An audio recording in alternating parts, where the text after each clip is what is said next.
she was listening to that radio, and Madeline Murray O'Hare was crucifying everybody who called out. I mean, slaughtered. Not because she's smarter, because she would interrupt them and get them off their train of thought. And then she would win the debate. I saw her debate Dr. W.A. Criswell in 1975, and she cleaned his plow because he's a gentleman. And he allowed her to interrupt him. And she won the debate. Well, the difference between W.A. Criswell and my mama, mama ain't no gentleman. You can't interrupt mama. She doesn't have to breathe.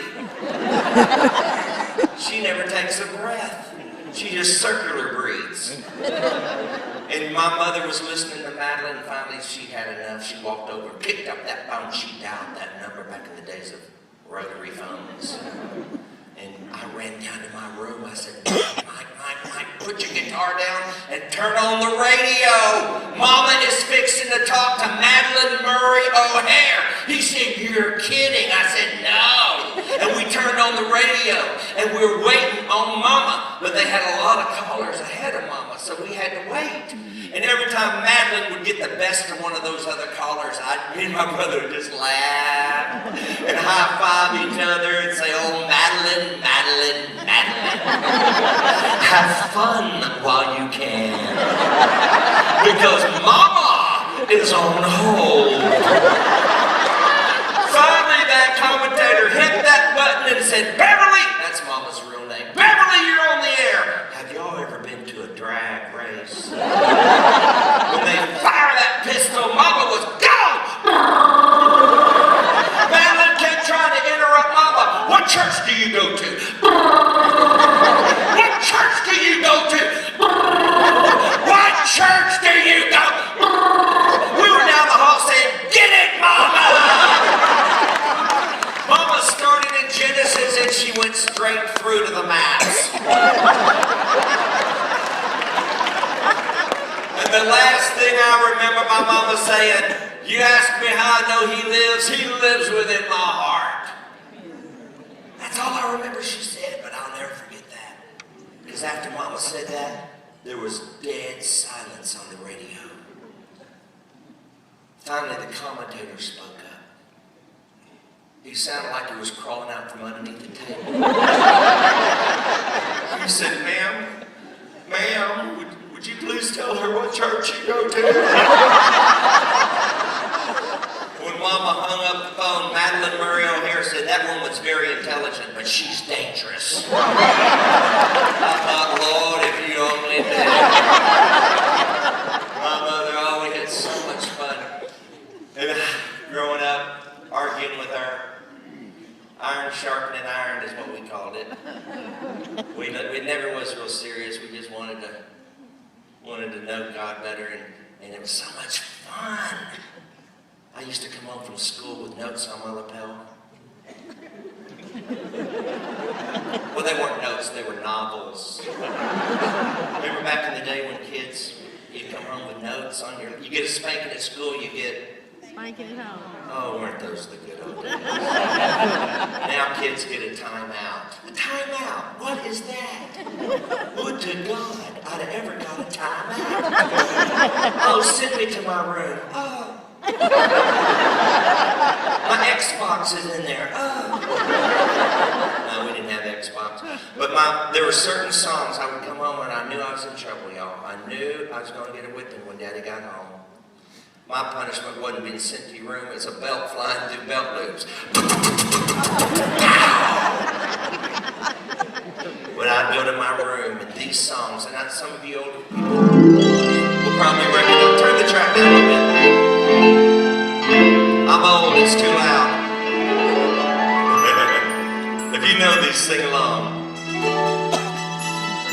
Here's a story of a lovely lady who was bringing up three very lovely girls. Sing it! All of them had hair of gold, like their mother, the youngest one in curls. Here's a story of a man named Brady who was busy with three boys of his own. They were four men living all together, yet they were born to the bone. Till the one day when the lady met the fellow, and they knew that it was much more than a hunch, that this group should somehow form a family. And that's the way we all became the Brady Bunch. The Brady Bunch. The Brady Bunch. That's the way we became the Brady Bunch. Sit right back and you hear a tale of a fateful trip that started from this tropic port aboard this tiny ship. First mate was a mighty sailing man, the skipper brave and sure. 5 passengers had sailed that day for a 3-hour tour. A 3-hour tour. Come to listen to a story about a man named Jed, born out near where to keep his family fed. And then one day he was shooting at some food, up through the ground come a bubbling crude. Oh, that is that gold Texas tea. Green Acres is the place to be. Farm living is the life for me. Land spreading out so far and wide. Keep Manhattan, just give me that countryside.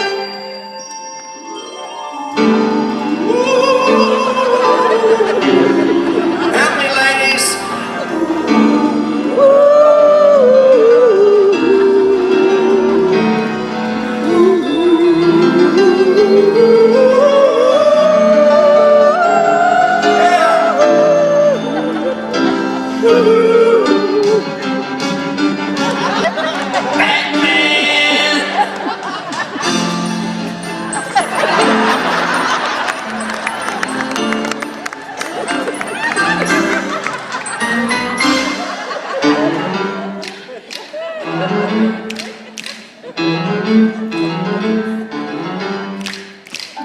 They're creepy and they're spooky, mysterious and kooky.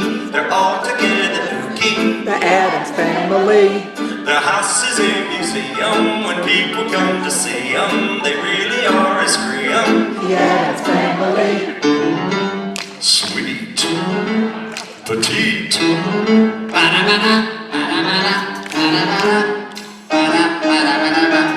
A horse is a horse, of course, and no one can talk to a horse, of course. That is, of course, unless the horse, the famous Mr. Ed. I am Mr. Ed. Hello, Wilbur. Boy, the way Glenn Miller played. Sultan made the hit parade. Guys like us, we had it made. Guys were ready. Flintstones, lead the Flintstones. They're the modern Stone Age family. From the time that bedrock, they're a page right out of his story.